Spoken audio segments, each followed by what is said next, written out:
All right, this week on Best of 3, we're doing things a little bit differently. Efren and John are both out, so after a quick CPT recap with Steve, we're going to be doing gameplay for the whole show with a couple of Austin's most esteemed guests. We've got Rylander and FubarDuck with a host of CPT points, and then I guess Magneto once did that Karen laugh on stream.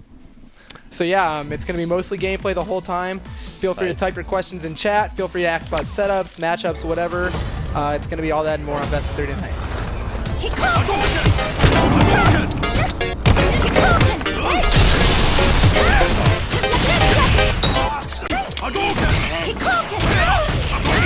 And so yeah, right now Magneto and Rylander are playing. As soon as we got this all set up, we're going to have Steve here to give a quick CPT Pro Tour recap. Steve, are you there? I think I am. What's up? What can you finally get off your chest now that Efren's gone? Man, I think I'm the most esports guy there. There, I said it. All right, so this week, unlike last week, we actually had a bunch of stuff go on the Pro Tour. Can you run us down a bit of what happened? Sure. Let's start it out with Sonic Boom in Madrid, Spain. This was Europe's chance to get back on the right track after Asia came in and basically dominated the last 3 events. They took all of top 8 at Stunfest. They took 6 of the top 8 at DreamHack Winter. And Shen came in and won the Russian event. So could they hold off the 2 visiting Japanese players, Haitani and MOV? The answer was no. MOV ended up winning that in an incredible grand final. Fought off 3 match points to take it over Haitani. Luffy finished 3rd. He was the highest placing European player. 4th was CCL. You had a couple of French players in 5th with Will Tupac and Mr. Crimson. And they both play Laura. And they do. So they have so much in common. And then a couple Brits in 7th place, Pax and Problem X. All right, and we had a couple more this weekend. Couple more stateside. Let's take it to Defend the North. The North was not defended, but good news for East Coast. This is the start of a swing of events that favors the East.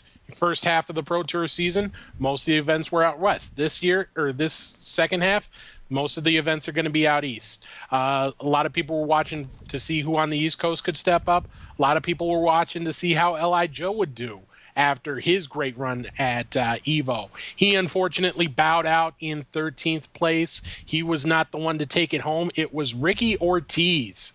First Pro Tour win in nearly 2 years, beating Knuckle Dew in the grand final. K-Brad was 3rd. Julio ended up taking 4th. Alucard and Flash tying for 5th. And then D-Rez and Arturo Sanchez tying for 7th. Now, Ricky's placed or at least done decently in a lot of Pro Tour events so far, but I mean, most of her points have to come from this tournament specifically, right? Oh yeah, but coming into the weekend, she only had 45 points, but that's despite placing in top 16 6 times, and 5 of those times she got top 8. The only thing is, with the Pro Tour format, it rewards wins more than consistency. So she was only getting 4, 8 points at a time. That's not going to cut it. She needed a result like that. She finally got it. Now she's right in the hunt. And so we had another stateside tournament this weekend, although over the net instead of in person. What happened there? Well, I think you might have a word or two to say about this because you were one of the participants, or at least intended to be one of the participants. The first ever, or not the first ever, but the first Pro Tour online event since 2014. This was how players like Shushu and Knuckle qualified for Capcom Cup 2 years ago. So maybe we would see some unknown or lesser known players make top 8, possibly get into the regional final. We almost did. Sugi from Texas, what an incredible run for him. He had, his Alex was amazing to watch. Faced XSK Samurai in the grand final. That was probably one of the most entertaining grand finals of the year. But it was XSK Samurai who ended up taking it over Sugi. Xian Chang took 3rd. Stupendous in his first event since getting signed by Darksided is in 4th. And then rounding out the top 8, you had FubarDuck and Lammerboy. Shout outs to FubarDuck in the studio. And then F-Champ and Rich Nemesis tying for 7th. And it's interesting seeing Sugi in there because people in, the Central Texas area know that Sugi's a pretty solid player, always does well in the San Antonio locals. But this was definitely a breakout performance for him, who has also been to other majors and has not done nearly as well. Oh, yeah. I mean, look at Evo. He went 1-2. To go from 1-2 in pools 2 weeks ago at an event like Evo to second, that's was Evo the outlier or was this the outlier? I don't know. We'll see as the season goes on. Maybe he's an Aquaman, as I said, and just rules the seas online. Truly fighting through lag with, all the power bestowed upon him of the trident. Like that one scene on Family Guy where he's in the water and someone's attacking someone on the beach. Exactly. Come over here and say that. That's pretty much what I imagine the whole tournament. For me personally, and I don't blame Alex for most of this because honestly, Challenge went down. That was a problem with the tournament, and that's completely out of his control. But things started a couple hours late, and I think it made the numbers a little lower than they could have been. But I also think that it ran fairly well in general. We did get to see the whole top 8 on stream, and I think the subsequent ones will be a lot better. Yeah, and then I believe Discord crashed too, didn't it? Yes, Discord crashed as well. It was a rough spot for the surrounding circumstances of the tournament for sure. So you had your primary mode of communication down, your secondary mode of communication down. Just a lesson in crisis management there. All right, and so what does that leave us on the Pro Tour in general? Well, if we take a look at the top 10, not a whole lot has changed. Titani and Julio moved up, but the same 10 players are occupying the top 10. Infiltration, obviously a huge lead. Fudo and Justin Wong not officially in Capcom Cup just yet, but they're pretty much guaranteed at this point. And then Haitani and Julio are very, very close to having enough points to say they're comfortably in. And I'm wondering, do you happen to know who's attended the most Pro Tour events so far? Attendance I haven't tracked, but I can tell you this much. Justin has been at every North American event except for this weekend. So this was his first weekend off of the Pro Tour. He also went to the Latin American event, Cacamp, in early April. So he's been a world warrior. F-Champ has attended a lot of events. Julio's got to be up there at this point. Julio, yeah, Julio's been putting in work. K-Brad as well. He's been attending a lot, and he's going to be one of 3 American players in England next week for VS Fighting, along with 2/3 of the Trinity, Chris T and Brennan School. Now, I wonder if you're going to see any of these guys attend all the regional qualifiers for, Europe and Latin America and North America, see if they can make it. Well, I mean, Justin's into Shanghai, or not Shanghai, but Chris T is into right now. Shen is not into yet, but it's hard to imagine him not winning either an Asian event or a North American event if he shows up, or a Latin American event. He's got options.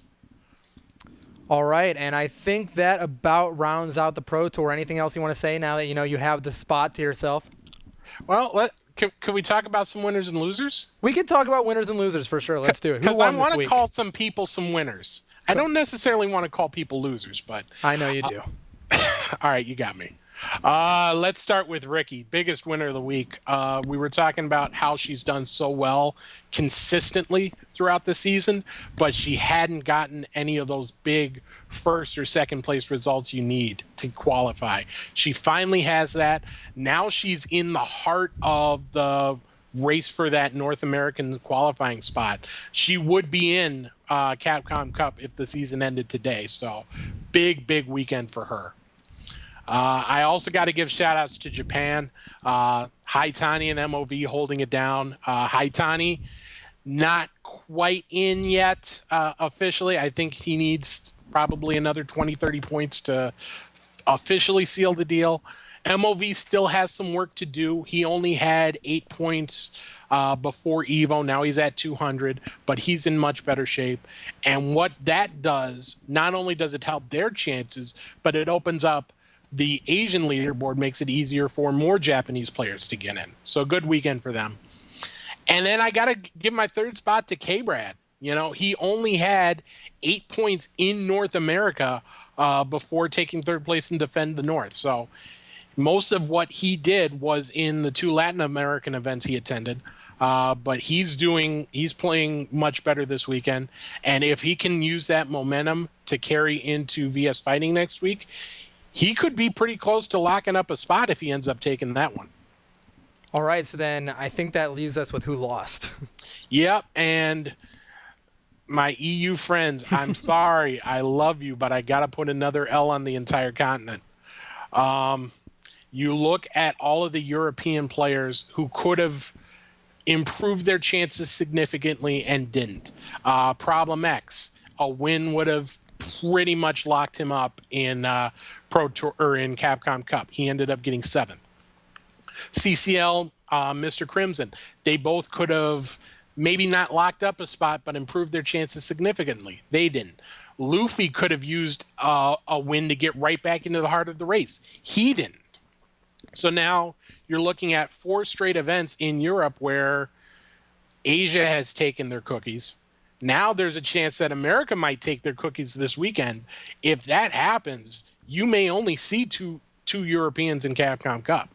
Now, speaking of Mr. Crimson, we remember he won the first ranking event on the Capcom Pro Tour. Is this the first time he's placed since then, or has he gotten a couple other points? No, he has done fairly well. He just hasn't gotten the big results that you need to get. He made top 8 at Frogbite. He made top 16 at FFM Rumble. He made top 8 this weekend. So it's not that he's playing poorly, but just like with Ricky, you have to get those first, second place results to get in. You're not going to qualify for Capcom Cup 2 and 4 points at a time. All right, and there can't just be one loser. There can't. I gotta put some shade on F Champ this weekend. He didn't play poorly. He made top 8 in the online tournament, which is a tough environment, but he didn't really improve his chances. He only got 4 points out of that. And even worse, with the results at Defend the North, he got passed by Ricky and he got passed by Knuckledew. So now he's got 2 other big names he has to catch in that hunt for those North American spots. His road got a little bit harder this week. And is that wrapping it up, or are there any others? I got to go with one more. Brent is cool. You look at the Trinity. Brent looks to his left. He sees Julio just about in Capcom Cup. He looks to his right. He sees Chris T in very, very strong position, could be even stronger after this weekend. He looks ahead. He's only got 24 points. That is essentially nothing. He's outside the top 50. He still has a lot of work to go. This would have been a huge boost if he would have made top 2, top 3. Instead, he still has a ton of work to do, and he's running out of time to do it. And his points are definitely extremely top-heavy as well early on in the season, with a bunch of them coming from final round. Yeah. I mean, he really hasn't done a whole lot since then in the later part of the season. But, I think he's traveling as well for a couple up there. He's going to VS Fighting, I know, at least. He might be going to a couple other events, but hopefully he turns it around. He doesn't want to be the only one of those 3 viewing from the audience in December. All right. Well, I think that just about wraps up the Pro Tour recap. Now, do you have anything further you want to say? I want to say nothing. Nothing whatsoever? Nothing whatsoever. I'm just going to shut up and bow out. All right. Well, I think that is going to bring us to the new segment, I guess you'd call it, in our show, where we're just going to do gameplay this week. Efren is actually on his vacation, so you're left with just me. So I invited in a gaggle of buddies here to just play the game, talk about it. Feel free to ask questions in the chat. Feel free to ask about, setups, combos, the characters these guys play, why they play them. Anything specifically about the game is up for grabs, or pretty much anything outside of it. And so I think without further ado, we're going to get into some gameplay and talk a bit about a little bit experiences having this weekend. I'd like to start with Ryan over here, played in the CPT online event and, got 5th. So how did that go for you? Yeah, so, I was happy to get another good result. But, it's kind of funny. On the one hand, if you know me, I'm a really, how do you say this, type A personality. So I pay a lot of attention to details, and I was really wary of like everything that could potentially go wrong when it comes to like, even when it comes to an offline event. I'm the kind of person who checks every setting, every option before I play a game. You know, online, my thought was like, okay, I'm going to play a teleporter or somebody with a lag switch or something like that, right? And I think this is a lot of people's concern. So what I did to protect myself and as a precaution, as an online event, I played on PC this weekend, and I basically set up XSplit to, you know, stream. Was it so you could just alt tab constantly, Ryan? You alt You know, tabber. I do have a wireless keyboard. And I'm familiar Smart. with the Genius. functionality of the alt tab keyboard shortcut. That having been said, I can honestly, truthfully say that I did not alt tab the entire tournament. I'm so proud of you. And it's, you know, Actually, I'm not proud of you. you know, I'm kind of not proud of myself. I mean, it is what it is, right? It's And alt tabbing in this game actually switches who experiences the rollback, if I'm correct. right. It gives it to the other person. And I actually was, to be quite honest, I was so focused on the event once it got rolling, once it got started, that I just didn't think about it.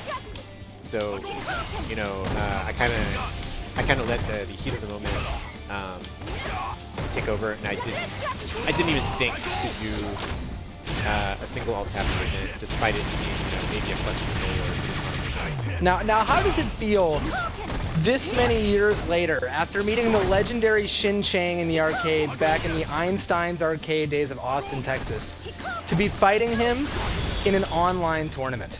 So, history lesson for those of you guys who don't know, Shin is, without a doubt, the most well-known old-school player in the Texas area. And, I mean, Shin Chang goes back to, like, the alt.game site SF2 days on news groups, where he was a notorious shit-talker, and, like, notorious, like, all yeah, because he would, you know, he would just rail, like, you know, Vi and Troy and, like, Seth Killian and all those guys online, cannons. No one's safe from Shin? Yeah, and he really talked a lot of smack at him in news groups. If you have a news group archive reader, you could definitely go back and see some of those posts.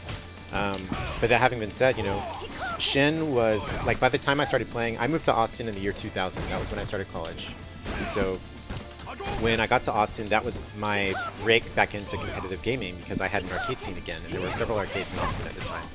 So when I met Shin at Einstein's for the first time, he was kind of like this like crazy, like, talked up figure, because back then, you know, all the communication and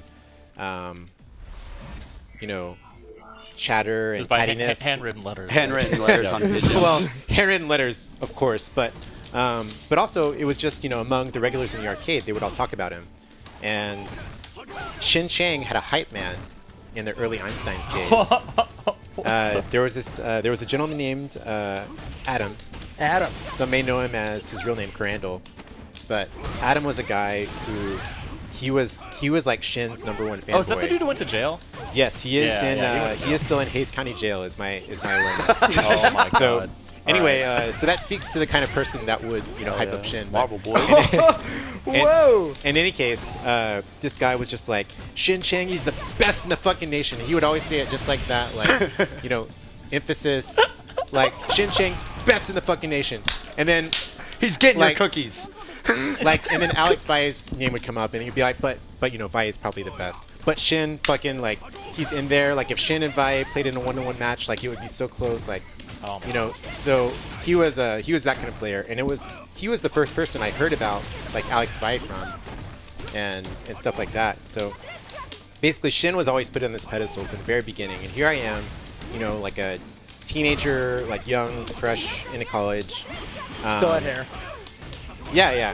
Had hair. Yeah, a lot of differences back then. But in any case, you know, I was of the opinion and of the mindset, like, hey, you know, I don't care who it is. Like, it's just a person. It's just a game. Like, I'll figure it out, right? And of course, like, man, it must have been. I don't think I beat Shin in the arcade for the first time for, like, my first 2 or 3 years playing. It was around my second or third year playing video games, playing Street Fighter, that I finally beat Shin, like, a single game in the arcade. So, and, you know, I know that obviously, like, we all had that time where we just started and we were kind of like, quote unquote, up and coming or worse than everybody else around us. No, And- Jarrett never did. Nah. But Straight to the top, For boys. me, I was a really slow learner, and so, you know, it wasn't until like maybe 4 years or so after I started playing that I really started getting, you know, pretty good results. And Shin's opinion back then was extremely low of me, and maybe it still is. I don't know. Don't really care anymore. But yeah, so that's the Shin that I grew up with, and now, you know, more than 15 years after we started playing fighting games together, it's like I have to fight Shin. Wow. I mean, so, there was you know, 3 Texans in that top 8, I Yeah, believe. There was yeah. yourself, Heck yeah, Shin, dude. and then Takasugi, all from the Central Texas area. So it was pretty much bound to happen at some point. So yeah, you know, and he played just like the Shin I know. His reads were on point, good reactions. You know, landed all his Flat combos. back And our match, you know, of course this was online, but Shin and I are on the same internet service provider, and we live only about 2 miles away. So the connection was flawless. It was like the best connection I played in that whole tournament. Now, are you going to blow up any connections in the tournament? Are you going to blow up anyone's connection? So Yeah, so yeah, we're gonna blow up a couple of connections. Okay, we're blowing We're up. blowing up connections. Right now, boys. we're talking about CPT online tournament bad connections. Yeah, who, Number- who is on the number one- McDonald's Wi-Fi? Number I wanna one know. McDonald's Wi-Fi was Lamer Boy. Lamer Boy had the worst Lamer Wi-Fi Boy. in the tournament. Lamer Boy, Are you sure it wasn't your Wi-Fi, Ryan? I have a wired LAN network. I'm not even joking. So I have a condo in North Austin, right? It is completely wired. I wired it myself with the help of a friend. Stupid. You know, I cut open the drywall and so you got perfect dropped- Wi-Fi. So dropped it's Cat 6. definitely I have a Lamer fully Boy. Cat 6 wired network, and I have a 24-port switch in my closet.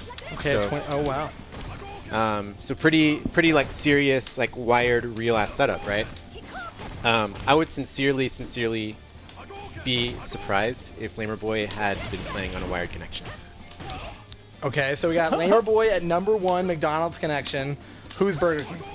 So Burger King was, and not to say this would have changed the results of the event, but the Burger King was XSK Samurai. So XSK Samurai, he's a great guy, So fantastic, he's the amazing, king. smart player. He's the king and the Burger King. Yeah. Okay. But that having been said, Quality you know, jokes. he lives in Fresno, California. As far as, and if you know anything about networking, I'm like a 3 on a 1 to 10 scale of understanding. But you know, obviously, if you're at that level, then maybe you're familiar with like transit and peering providers, right?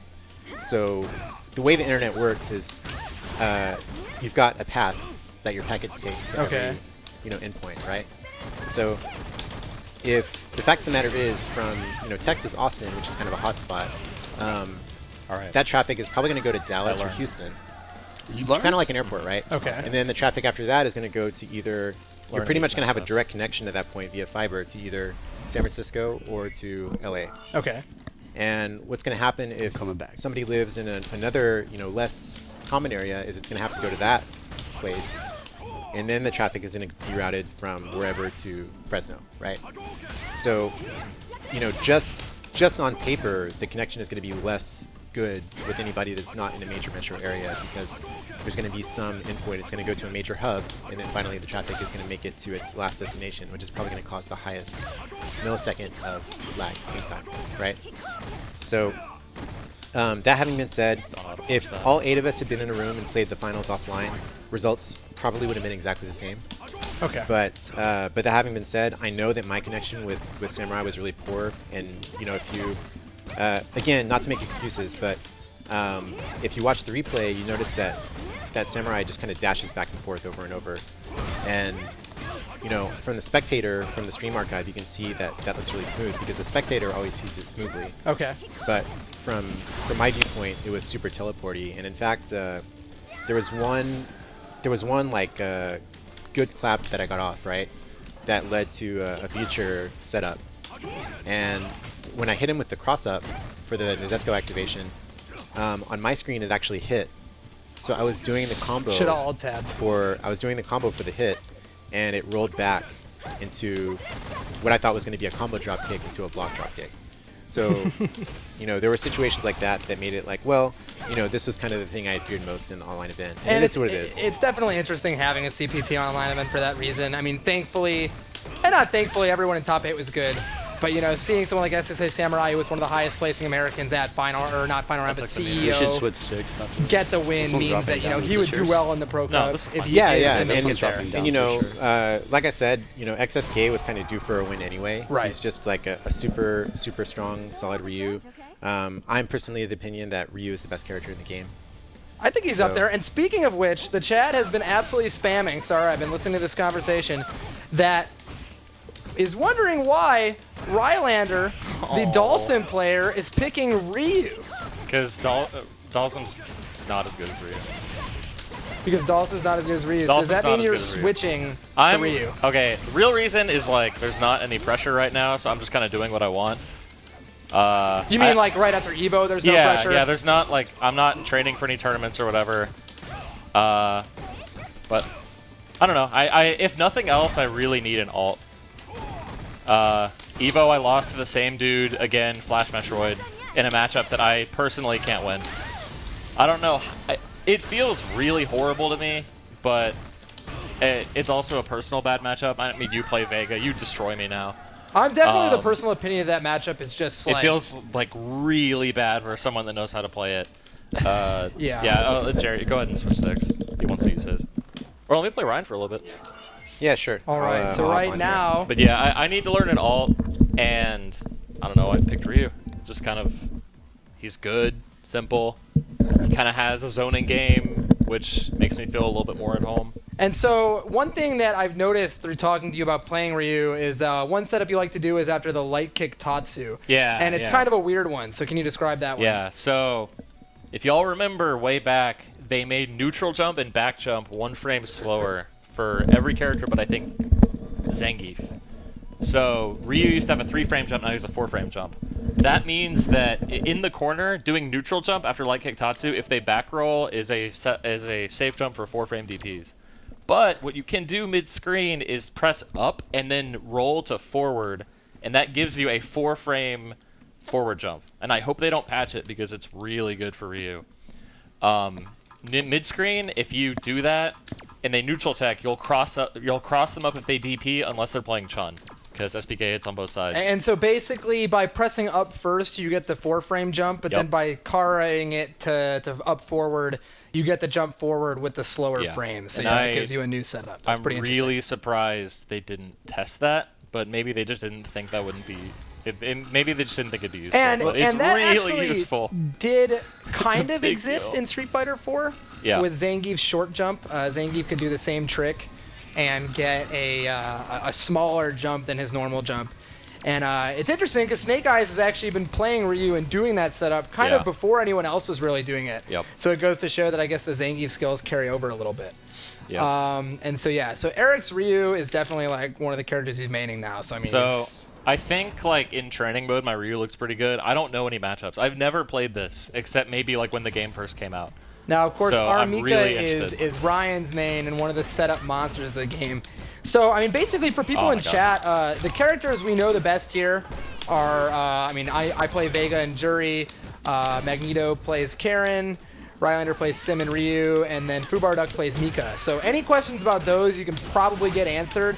And the majority of the cast we have a pretty decent handle on, you know, being a bunch of nerdy white dudes. Good who know more about frame data than actually playing the game. So yeah, feel free to get any questions in here.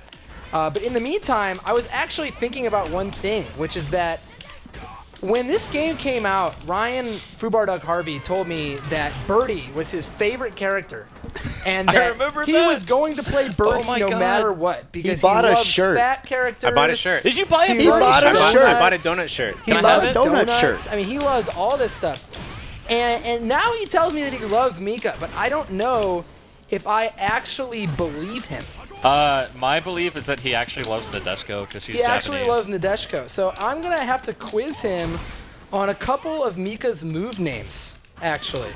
Uh-oh. And so that's something I do all the time. We're going to start off with some of the easy ones. And excuse me as I type on a iPad to make sure I have the right move names. But do you know the name of Mika's forward heavy punch? Hold on, I think he's focusing. He's He's very hard. focused too hard. Oh my gosh. Here comes All the right. setup. You know what? Jarrett's not playing, so let's test his character love. Okay. Oh my god. All right, we got it. I wasn't paying attention to what Orgy What's the said. name of Mika's forward heavy punch? Forward heavy punch is Lady Mika. Lady Mika. All right. Holy shit. that's pretty good. What is the name of forward medium punch? That's the first hit, or the second hit? Do you know both? Yes. First hit is Passion Press. Second hit is Iron Whip. All right, Irish all right. Irish Whip. Irish Whip. Do you know the name of the light kick medium punch target combo? No love. Hang on. In Japanese. No, I actually don't know it in either one. I just call it target combo. It's stomp chop. Okay. I yeah, actually do forgot that about one. that. How about the name of her alpha Oh counter? my gosh. Alpha counter, don't know that one either. Stone Cold Stunner. Peach Gator. Peach Gator. Gator? Peach That's the first time I've ever heard that. Gator. 316 reversal. Like gator. Like an gator, alligator. Like an alligator. Peach You Gator. know, I kind pretty good. of can see that pretty because good. the way she How drops do you you. see that? Or she's like Peach There's Gator. nothing gator about There's nothing that. gatory about that. She kicks you What and do you say, goes, like- I think it's because the way Man. she wrestles you to the ground is like you would wrestle an alligator. So So that's why I imagine she's the stunned. gator. She's stone cold stunned. I've never seen anybody wrestle an alligator by putting their throat on their shoulder. Well, you don't watch enough National Geographic, my friend. You're probably right. She'll give you the Peach Gator. for Peach sure. Gator is Now the question is, aggravating. does Rylander know the name of Dawson's moves? the character that I'm trying to The draw. character that you're trying to drop. Do you know the name of Dawson's super? Yoga Sunburst. Okay. Okay. V-skill. Yoga Mala. I forget. I don't know how you say it, but it's a No, good Yoga name. Mala is the V reversal. Oh, V skill. Oh, V skill's V float. Or Yoga float. Yoga flow. What about Yep. back medium kick? Divine kick. I think I know all these. I'm That's pretty sure I pretty know good. all these. I read a lot of frame data. Those are all actually Oh my correct. God. I'm focusing. too There hard is on no that. way Jarrett knows the names of Karen's moves. Absolutely They are not. all in Japanese. They're all. There's Flappy Bird. Flappy Bird. There's Disco Smack. There's the V reversal. There's Rekka. Oh my Follow up 1, 2, 3, and Scrubby. And which one's Scrubby? Is that the jump kick? That's the jump kick. That's the Scrubby one. All right, so someone's asking, we have in chat, F3 Scorn is asking where he thinks Jury's preferred range is. That's definitely a tough one. As you said, the neutral game for Jury is tough. Her pokes aren't extremely strong. Low forward stubby, low strong is even stubbier, stand strong is even stubbier than that. The fireball's amazing, but obviously doesn't cover Man. any space but, you know, like a couple character lengths in front of her. The goal is obviously to get away and get as many charges as you can so that you can safely poke with, you know, normals into fireballs and then follow up after that with the frame advantage. Yeah, I would say it depends on the range. And so it depends heavily Or on the it range, but depends on here's the main, depends on how many charges she has. and this is a concept that remains still with a lot of characters, which is one of the best ways to get space is to actually deny the opponent space. Yeah. And so while you're standing at mid-range with no charges, a good strategy is actually to dash up and then either do a stand jab or a low forward into a charge. Yeah. And what that'll do is get you the charge. It's only -2 on block, so you're safe with a DP. And if they happen to get hit by it, you can easily confirm that into the EX core circle forward kicks for corner carry and a bunch of damage. So I think the best range to stay is right around dash range, where she has her best anti-air, which is EXDP, and her other best anti-air, which is Stand Fierce. She has access to dash as an option, and she has access to one of the best back dashes in the game as an option. But you definitely don't want to get cornered, and if you do, the best way out is like gimmicky stuff into V-skill or just, you know, fighting your way out with your cross-up. Her cross-up jump medium kick is actually really good because it hits so far behind her, so you can get out of the corner that way. But yeah, you have to make sure that you're not losing space. And with it's her. hard to see. Like her jump, that cross up medium kick, like you can jump at certain ranges and like it really honestly looks like it's gonna hit in front if you jump. And I actually just So she saw a takes setup it- there from Eric. I think that's after the heavy kick Tatsu. You do down jab, and then what do you get? So you do down jab throw. That's for back tech. I didn't think you would neutral tech, but most people just get hit by it anyway. And so Ryu doesn't. Ryu's. Ryu has so many setups. I've been memorizing stuff like for the past 3 weeks. And so just Ryu nonstop. is one of the characters that does have a coverall with his back heavy kick. That Oh move my has like gosh. 7 active frames, so it's actually really easy to get both techs with. But one thing you do a lot is you actually meaty with low jab, just to catch neutral tech, but then you don't worry about the back tech, right? Which I need to be doing more, because Ryan is challenging pretty well. Yeah, like that. So if they tech the wrong direction, it's like worst case scenario, I whiff a jab, who cares, right? Right. Hold on, let me see if I... That didn't kill? I'm pretty mad. You chose the wrong move. But I think the basic concept is that, yeah, like, a lot of these setups that you see I didn't get EX Tatsu. that meaty with a heavy move that isn't 4 frames are unsafe on back tech, or at least extremely minus. So if they wake up with a back tech and sweep, you'll get punished. Whereas jab is, if you're +2 and whiff a 10-frame jab, you're like, I don't know, and they back roll, you're like -4 or 5, basically like that, instead of dead, as you would be with a lot of other moves. So I think that meeting with jabs, which is something I actually see Infiltration do, it's something you see Tokido do, it's something you definitely see Daigo do, is kind of the way of the future, and not just for Ryu, but for other characters as well. Now, Mika doesn't really have to worry about that. Oh, okay. Because Mika can pretty much meaty either get up in a lot of situations. Yeah, but it's not always good. It's not always... Explain this to us, Ryan. Sure. So, like, for example, you know, just because a setup can hit both techs doesn't mean you should do it, because some of those setups leave you at minus or in bad situations. And so what's an example of one of them? So the most common example would be after, like, medium or EX Peach. So after either of those, you have similar frame advantage. He DP'd. Okay. Oh my gosh. Yes. So after medium punch, heavy punch, or EX Peach, you have the exact same frame advantage, whether it be normal tech or back tech. So for example, you can dash and do medium kick. This is a really common Mika setup. And if they hit a button on either of those techs, the medium kick is active for 4 frames, so that'll actually hit both techs. Now, the reason you wouldn't always want to do that is because if they neutral tech and you do the medium kick, you're actually -3. So that can be punished, right? So why put yourself in a situation where you can be punished just for blocking? On back tech, it's 0. So in a back tech situation, it's much better. But you'll gain more advantage by actually committing to the normal or back tech based on what you think they're going to do. And at some point, I might even like to show a couple of these setups just so people see exactly what we're seeing. In fact, if you guys don't mind, how about you just show like one of these coverall setups right now? Okay. Yeah, sure. Okay. So just a really common example. I don't care which tech you do. Okay. But yeah, show both. Do one and then the other. So that was back tech. I'm 0 after that. But if you do neutral tech, then you can do wake up jab punish to that. Okay. So that's -3? -3. Okay, so correct. stand jab. Okay. And so or you could actually do what is it? TP, right? TP? Like light DP. Light yeah, DP. Light DP. Yeah. So I'd probably just do stand jab, but yeah, that makes sense. Yeah, so I just got hit by that. So you could just do that. You could probably do jab, trigger, super to punish that. I forgot about that. Yeah, And so the nice advantage to that, though, and obviously it's not a perfect setup. They can punish it if they know it's coming. Okay. But for people watching the show who Okay, don't know as much about the game, a lot of the reason that people think that meeting is so hard in this game, and it is, and a lot of the reason people think that wake up jab is so good in this game, is because it's been pretty much determined at this point that it's impossible to react perfectly to both techs and meaty either one without a move that covers both. Oh my god. And so what you see with that forward medium kick is that he doesn't have to guess which tech she's going to do, which tech Eric's going to do. It's going to meaty either one. So if he mashes a wake up jab, he's 100% of the time going to beat it. However, of course, these always tend to have their disadvantages.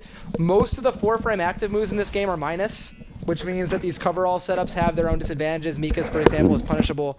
Probably the best one in the game, or at least one of them, is Ryu's, just because it's so easy to set up and it's at worst 0 on block. Right, you're talking about stand roundhouse, right? Yeah, or back roundhouse. Yeah, Ryu's back roundhouse is, yes, like 7 total active frames. Oh, that's a nice picture of me right there. My beer. Oh wow, on all 3 cameras too.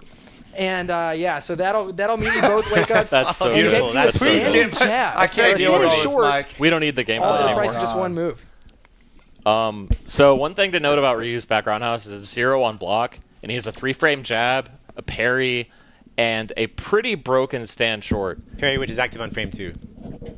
Active? Well, no, it has 2 frames of startup. On the 3rd active frame is when it's like a reversal. When it'll So it'll actually beat. be- okay. It'll Yeah, beat a it beats 3-frame jab on even. even. Got it. Yeah, but the weird thing about his stand short is it will sometimes crush 3-frame moves because it just has a broken hitbox. Trying to think of an example. but I've definitely done tests where stand short on 0 on block will beat a 3-framer just because the 3-framer whiffs. And it has a disjointed hitbox. Like yeah, the tip of his foot. Ryu's the recipient of a lot of really nice hitbox, hurtboxes in this game, where a lot of his short moves, his light kick moves, actually have a hitbox outside of the hurtbox, which is pretty rare in this game, including, I believe, one of the only 2 jump-ins in the game. I wish I could get a picture of this up. If we do this more often, we definitely will. Ryu's jumping light kick, and I think Zangief's jumping light punch are the only jump-ins in the game where the hitbox goes further than the hurtbox. And what this means is they will trade almost 100% of the time, even if anti-aired properly. And the reason why this is because the priority system doesn't apply to air normals. So a light punch air normal can actually trade with a fierce punch anti-air normal, even though on the ground that would be completely impossible. And I think they did that to balance, which characters got which jump-ins and make it so that it wasn't a big problem, but I don't think it worked out perfectly in this case because Ryu's jump light kick is just so dang broken. It's pretty broken. And so right now we finally got Magneto's main, Karen, on the screen. Karen is another recipient of one of the best cover-all options in the game, so we got a lot of good examples of that for you today. Karen's down medium punch is 4 frames active, and so you can either get up automatically with that, but even better than that perhaps is their stand short. Stand short's pretty good. Which can't meaty either get up automatically, but is plus on block, has no pushback, and is totally safe on whiff on a back tech if you guess a neutral combos tech. Into jab normally. If it's meaty, combos into crouch medium punch, which if that's blocked, is +2 anyways. Yeah, and Cyanide actually, June from Texas, mentioned something that I think is pretty telling, which is that a lot of the early characters in this game, and every single one of the top tier characters you notice, like the top 8 characters that most people would talk about, has a medium into medium non-counter hit combo. And what that lets you do is just really be relentless with your block strings while still getting a combo if it happens to hit. Doing down strong into stand strong with Karen is totally safe. It's actually a frame trap. And on hit, you're going to get a combo that's confirmable. So this lets them take a lot less risks in their offense as opposed to a character like Jury, who can never link a medium into a medium, or Alex, or Balrog. She can't do it on counter hit? On counter hit she can, but not on stand regular strong hit. and crouch strong. Yeah, only on counter hit. So none of the DLC characters have stuff like that. And it kind of reminds me of in the beta when they took away most of the jabs into strongs because they felt it was just too strong. In the DLC characters, they took away the strongs into strongs. And it's going to be pretty interesting to see if they update this game, whether they'll kind of nerf the early characters down to that. Because I think a lot of people in general are pretty happy with the DLC characters in terms of balance. They're just considered weaker for the most part. Yeah, I think if they bring the top tiers down to where the DLC is instead of the other way around, I think it'd make for a much better game. I'm worried that they're just going to buff the low tiers and just make them silly, because the top tiers are kind of mindless. It's normally the opposite most people want. In almost every fighting game in history that I can think of, people want the low tiers buffed up to the top tiers. Yeah. But the problem is different in this game, which is the top tiers just have too many options. So I think if you took away a couple of those options, it would be much more balanced without losing the flavor of the game. Because I would rather not have 16 Chun-Li's personally. Yeah. Like, I look at Jury and Ibuki, Alex, and I'm just like, those characters look so cool. Their game plan is cool, a lot of variety, nothing feels broken. They have weaknesses, but they can overcome it. It just feels great. Right. Yeah, I love it. Just to echo everybody's sentiment, I agree. I think the DLC characters have obviously had a lot more thought put into their game plans and stuff like that, and they're just better designed. Yeah. They just had experience. For sure. You saw Guile. You're like, first time you saw Guile throw a Sonic Boom, you're like, oh, that's fair. First time you got hit with upside down kick, you're like, damn, upside down kick might be the best shimmy in the game. And you're like, oh, only counters on combo hit and a counter hit and a jab. Oh, that's fair. And then you're like, everything else about him, oh yeah, that's pretty fair. Yeah. Can't really hate on him. Don't forget Beta 1 Nash. And I think it's just a lot better to feel like the characters have certain stupid stuff. Like when you get hit by Guile's corner combo, you don't think that's fair, right? You're like, that's dumb, right? He's doing like 700 damage. He's stunning you off of a safe jab into Sonic Boom. It's actually plus. But I think it's a lot more interesting for the characters to be balanced in diverse ways as opposed to just having every tool. Chun-Li right now has a DP. She has a 3-frame jab. She has one of the best V reversals in the game. She has jab into strong combos, which she uniquely is good at. She has some of the best block string enders in Kikoken, which is plus. I want to point something out real quick. A lot of people don't know. Jarrett should have known that he could have punished that EX because Mika raised both of her hands up, yeah, and that means right. it's delayed. Yeah. True. So you could have easily thrown and killed him, but if you Yeah. paid attention to that. So, important thing to note. Yeah, so when Mika's when it's going to be a longer Nadeshiko, she holds her hands up? Yeah. Okay. And that's important to know because a lot of, Mikas will do like Hail Mary Nadeshikos at the end. And if you're worried about which one she's going to do, you can just confirm that by looking at her hands, which is a pretty big deal. Rashid is interesting, and people in the chat are talking about Rashid. He's tamed by his damage for the most part. I mean, his damage isn't incredible. His footsies aren't incredible, but he's pretty good at everything. And I think he's a character that everyone pretty much underestimated for a while. And seeing, Oil King and seeing a couple other people do really well at EVO showed that he's got something. I lost to, I think it's pronounced Rami at EVO, the Canadian guy. That guy was good. He just ran a flowchart on me, and I was like, I have no idea what's going on. Do you have any 4-frame moves, Jarrett? I felt very stupid Jab for not short. researching that more. Any no other specials or anything? No 4-frame specials. I think Well, DP I mean, might be. EXTP's... No, EXDP is 5. Okay. Yeah, it is Is 5. it 5? That's right, yeah. Okay. Because the non-charge dropkick is -4. So. -4? Okay. Damn, look at these Jab nerds into talking it. about frame data. And so just on the topic of running over characters, Mika is interesting as opposed to a lot of the newer characters in that her knockdown situations are almost all designed to be the same. I think Wingless Airplane and Brimstone and V-Reversal all pretty much put you in the same situation, right? Correct, yeah. The only different one is EX Brimstone, which gives you 1 more frame for some reason. Well, I mean, there's a reason for it. It's because you're spinning bars, so it gives you a better setup.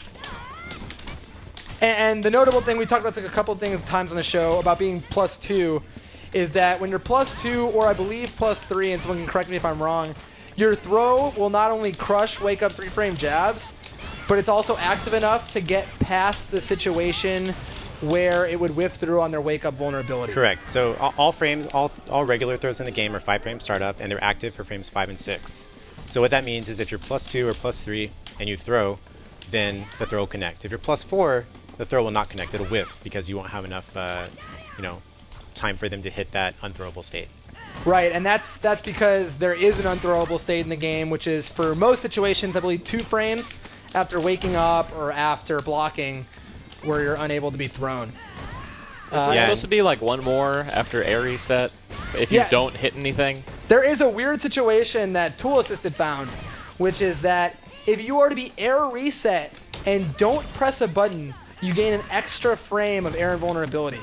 Now, this isn't that relevant because most people don't have specific setups for air resets, but it could be relevant.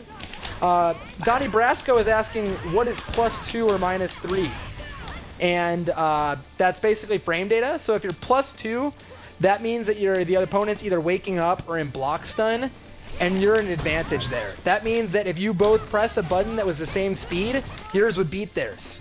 And if you were -2, that means yours would lose to theirs. And plus and minus is gained through, block strings. Some moves are plus, some moves are minus, and that is a big factor in what makes a character good or bad and what makes a move good for pressure or not. I could explain all that, but there's some really, really good tutorials on YouTube that talk about stuff like that. I wish I could link specific ones. I'll have that for you the next time for sure. She's right there. But basically, dude, she was on the way. She was on the way to help. That booty was in my face. can you have 2 Nadeshikos on the screen at once? You cannot. So.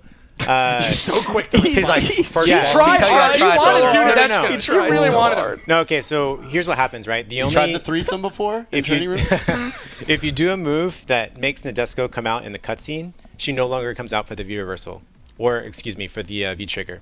So if you activate V trigger and then do EX Brimstone, since Nadeshiko comes out on EX Brimstone, she no longer comes out for V trigger.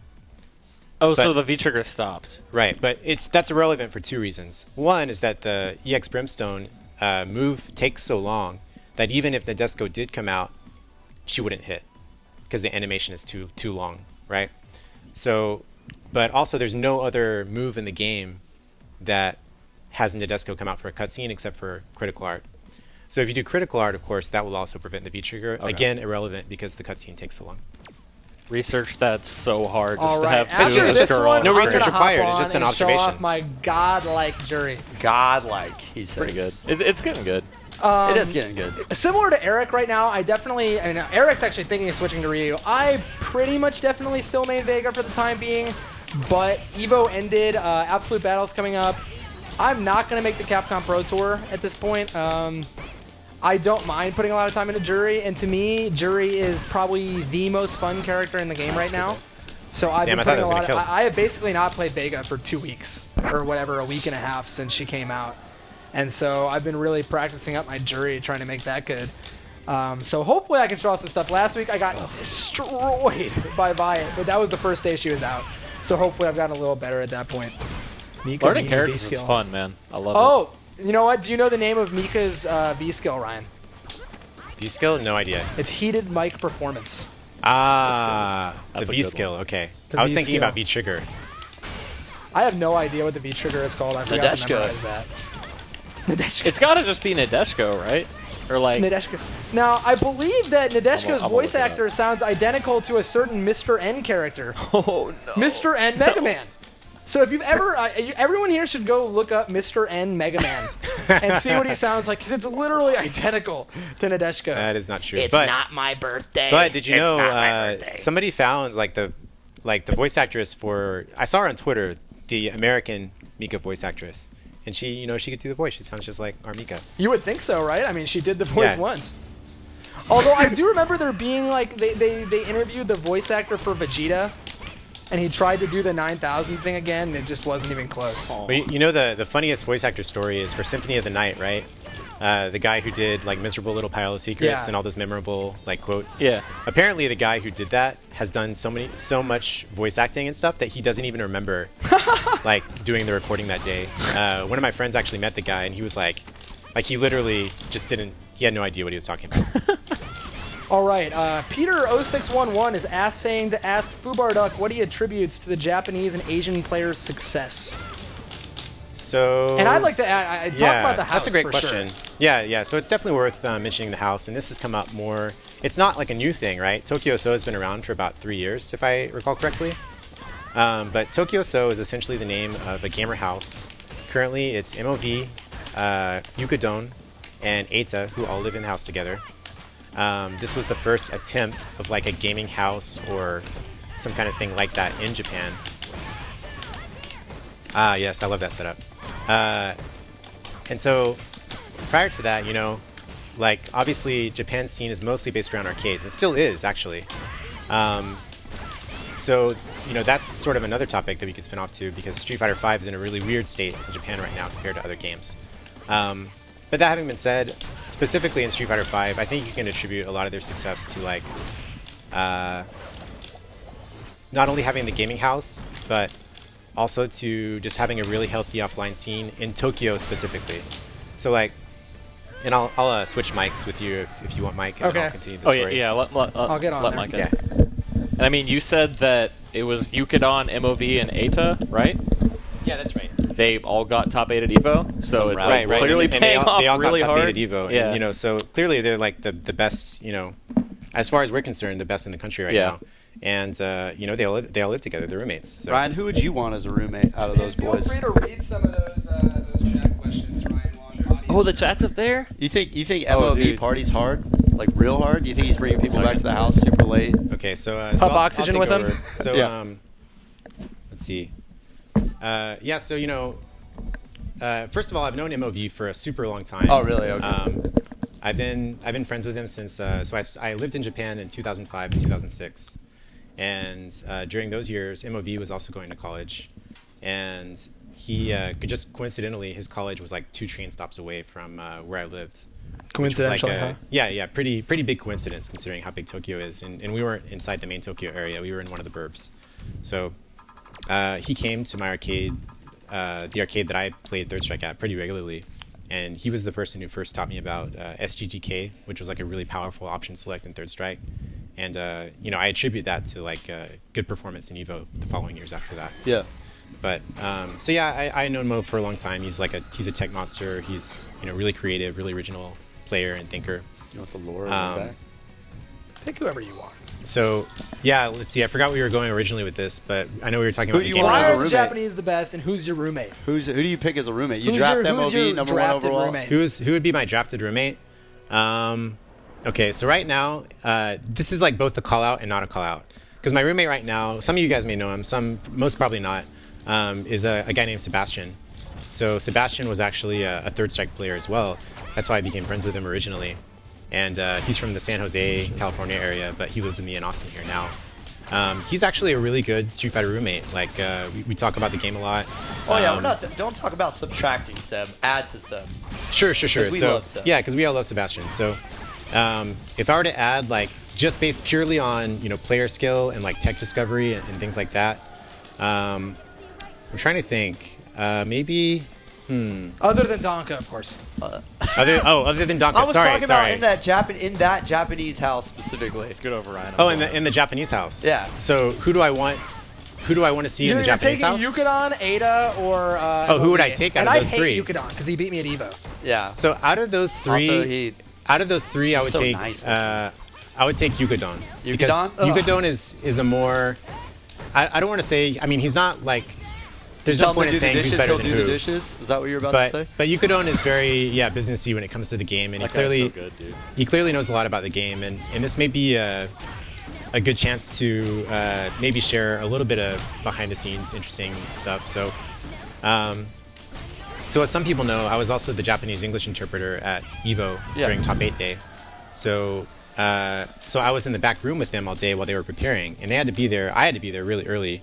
We all had to be there at, I believe, like 10 a.m. or 10:30 a.m. on the Sunday at Mandalay Bay Event Center, and we had basically like a preparation room. Li Joe was there, of course, since he was in Top 8. Infiltration was there, and then the 6 Japanese players.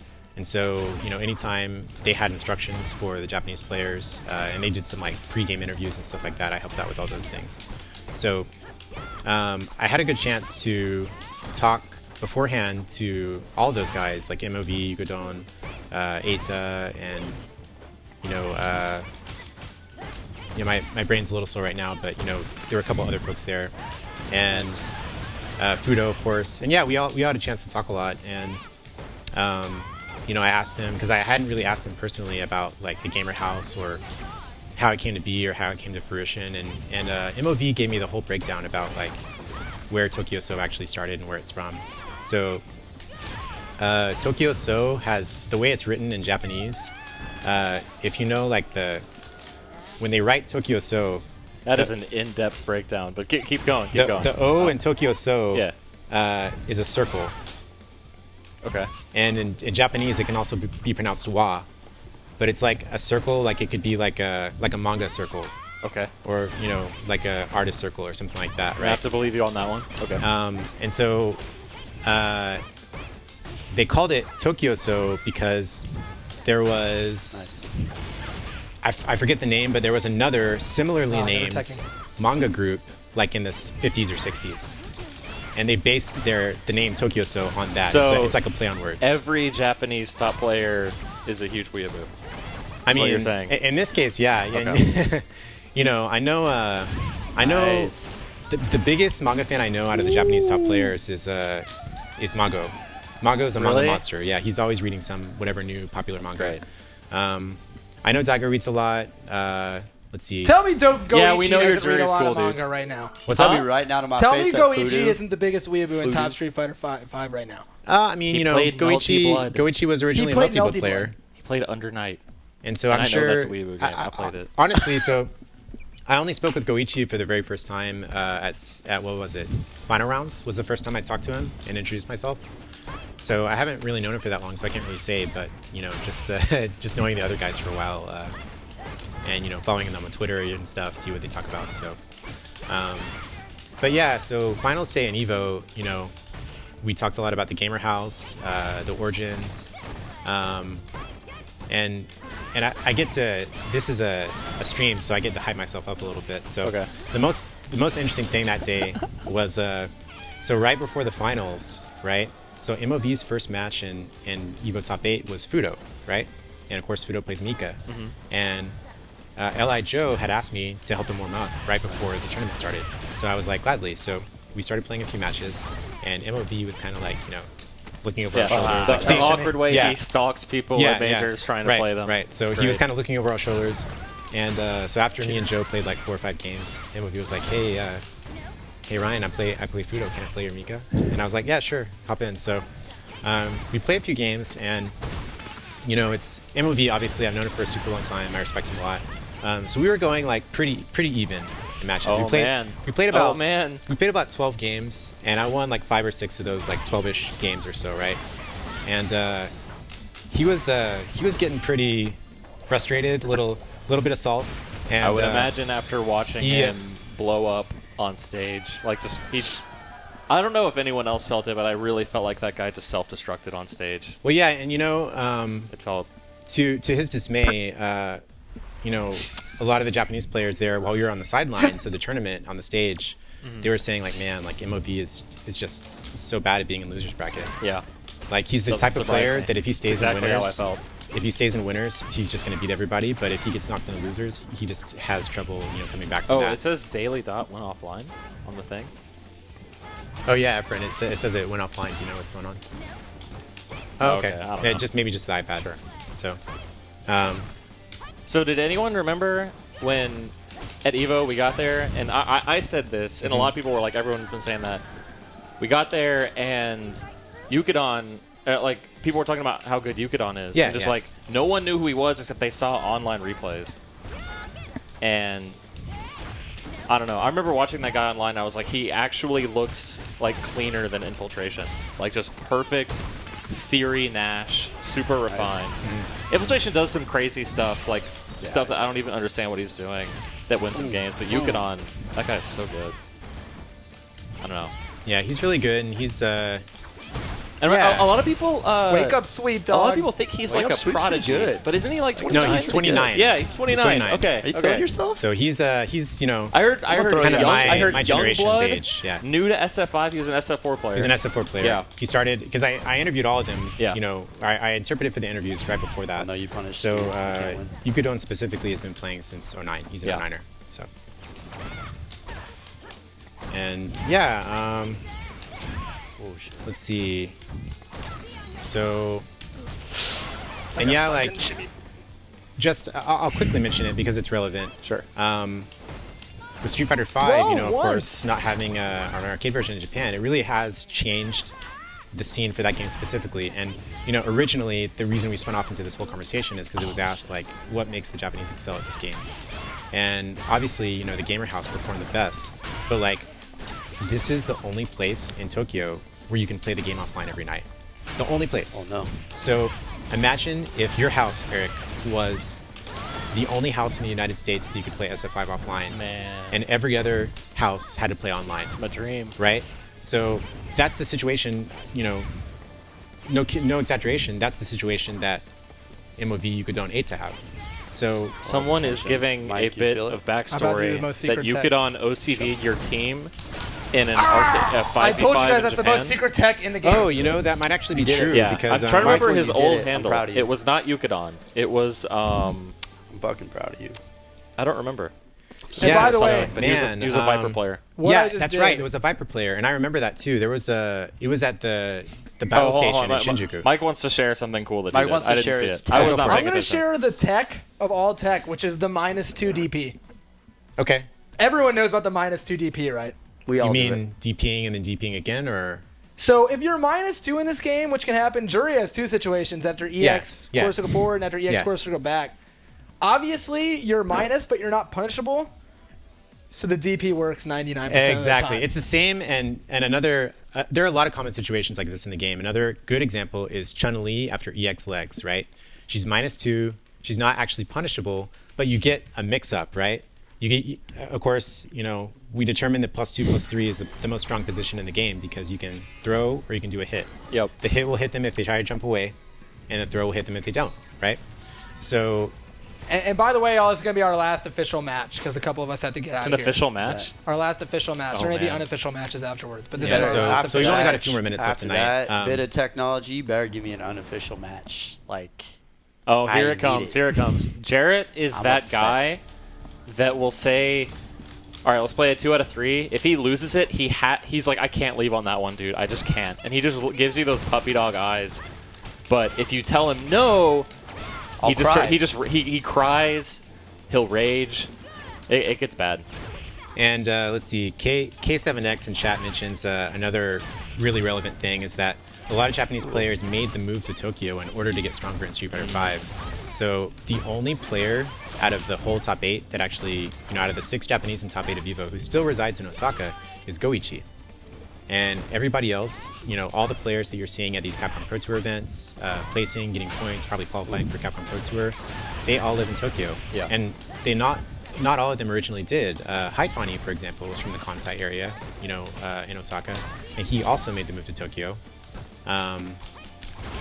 He works for Udeal, which is like a streaming company. Oh, does he work there? It's not a And that's what I was talking about. Yes, They're he gaining actually space is their by employee. dashing. So, one of his friends started a business. He moved out there to work for Udeal. And yeah, they have a thing just like Level Up where they do streams for all kinds of things, not just fighting games. Let's see, who else? Goichi made it just because he plays Chun. He's a cheater. He doesn't have to move to and of course Tokyo. this is a little bit older, but everybody knows that Momochi and Chocoblanca are originally from Nagoya, Japan, which is... I don't think Everyone knows Okay, that, right? I mean, I was sure. Everybody knows. I knew that. I don't even know where Nagoya Jarrett is. Jarrett knew. I don't know where Yeah, Nagoya I is. talk to my boy about Nagoya all the time. But so Nagoya, for perspective, it's Get the that 4th biggest sushi city in there? I don't Japan. know But what Nagoya is. it's not like Tokyo, Osaka, where I'm there's like just like Nagoya tons to of beat your arcades ass. and everybody pissed. takes trains everywhere. Like Nagoya, a lot of people drive. There was one really popular arcade called Game Sky, and it closed a few years ago. So, yeah, I mean, like Momochi and Shoko also did what they had to do to continue doing what they're doing, right? I don't think they would be doing like starting a fighting game company and stuff like that if they hadn't made the move out of Tokyo. So, Dude, I don't even think I would move to San Antonio to play fighting games. yeah, I mean, I would definitely not move to Dallas. it's pretty crazy. I mean, it would be more like if New York City was where all the best, or in a sense, Sure, yeah. honestly, in America, the Bay Area is that place, right? So San Francisco is where, of course, like Justin Wong, PR Rog, Flo, and you've just got like this think tank of top players in the Northern Give it California to me, area. Mike. So Give me the Is good Mike stuff. gonna make this comeback? Oh, good V reversal. nice. Good V reversal on a punishable move. I there. know. Well, I thought I don't know if she's gonna cancel on a fireball or. Off an overhead. All right. Her, So her I was- eyes were lit up. I was As scared. the last thing on the show, I was trying to show off some tech, but I'm just going to make Jarek get hit by it because he never techs throws, but I wanted to show something cool. So just wait. Just okay. So immediately try to tech a throw Okay. after you block this. Okay. So after Juri's jump medium kick, she actually can't shimmy properly because if I try to, I just get thrown, right? Even if I hold backwards. After jump heavy kick, I can shimmy, and I can do that. But after jump medium kick, I can't. However, there is a way to beat this. Oh, yeah. And Charge there's a way that to beat boy. it safely. Charge that boy up. So try to tech after this jump in this time. That will actually go airborne on frame 3. And so, or frame 8 or something like that. But it beats the tech, and it can actually be made safe by confirming it. So do it, just block it this time. So this all block strings and ends up -2. Yeah. So if you FYI. can confirm that they have blocked it, you can make it safe. I was not good enough to confirm that because I just came up, well, I didn't even come up with it. I just X-copied it the other day from Eric doing it with I Ryu's. came up with it. With Eric's Tatsu setup that, that same concept is applied Yeah. when you see Daigo or Tokido do random Tatsus. Those are actually to go airborne at a faster speed than walking backwards in order to beat throws. And the Oh. reason that you don't just jump instead is because well, just do it again. If I try to jump again after this, she'll recover way before I get down there. What happens if they backdash? What does happen if they Do you- backdash? I don't know what happens with that move at all. I don't really know Juri very well. So it will actually okay. lose to the backdash. But okay. typically you're doing it to beat a throw because that's literally the only way you can beat a throw there that isn't a very specifically time frame trap. Okay. And I think that's going to wrap it up this week. All right. Obviously, we're going to have Effort on the rest Jarrett of the time. looks so sad. This isn't going to be how it goes. We're never going to have Jarrett back again. But But yeah, so if you like this, we can try to do it more often. We can try to be more organized with it, get gameplay sessions to happen more often with more viewer interaction with the stream, asking